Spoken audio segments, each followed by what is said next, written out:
I'd like to share with you an interesting conversation that I just had with my wife over dinner. Again, reading from Boswell's journal. There was a bit here where they were having breakfast, Boswell and Johnson, that is. And Boswell brought up the topic of why it is that contemporaries in the 18th century, 1773 to be exact, did not like merchants. Here's the passage. This is Johnson speaking. At breakfast, I asked, "What is the reason that we are angry at a trader's having opulence?" Johnson responds, "Why, sir, the reason is we see no qualities in trade that should entitle a man to superiority." It goes on, but that's enough to capture the sentiment. What was interesting was that I over dinner tonight, I shared that with Yumiko, and I was explaining to her how I found that interesting to be able to not just hear about a bias basically from 250 years ago, but to hear it firsthand, right? And to hear the rationale behind that.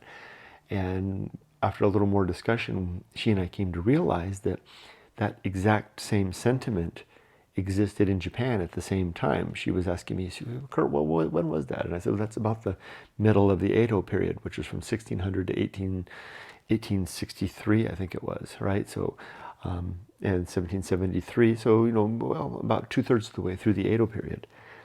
When at a time in Japan when there were 4 classes, right? Those classes being that the top of the social class were the samurai, followed by the farmers, followed by the artisans, people that made stuff, and then the merchants. Now, of those 4, of course, the leading class, the daimyos, would be the richest, but the samurai were typically, often, maybe not typically, but often quite poor. They didn't have a lot of money, but they had the most prestige and power.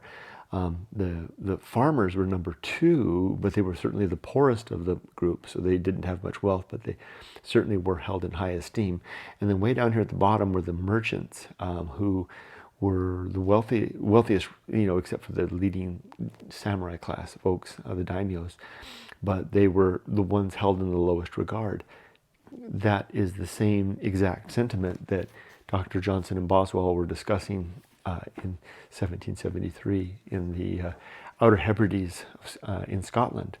What an interesting thing, they couldn't be any further apart, England or Scotland, to be more exact, and although they were united at that time, and Japan in the 18th century with the same view. What an interesting idea, though, that Dr. Johnson was saying that they basically brought no intrinsic worth to the table other than their ability to make money.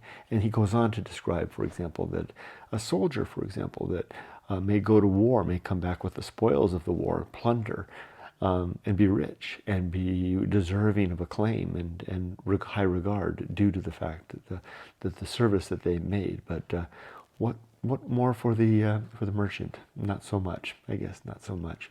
So we concluded our conversation over our Thanksgiving dinner tonight by asking, what would Johnson, Boswell, or a contemporary Japanese person of the 18th century think of someone like Jeff Bezos? Interesting. Okay, well, have a nice evening.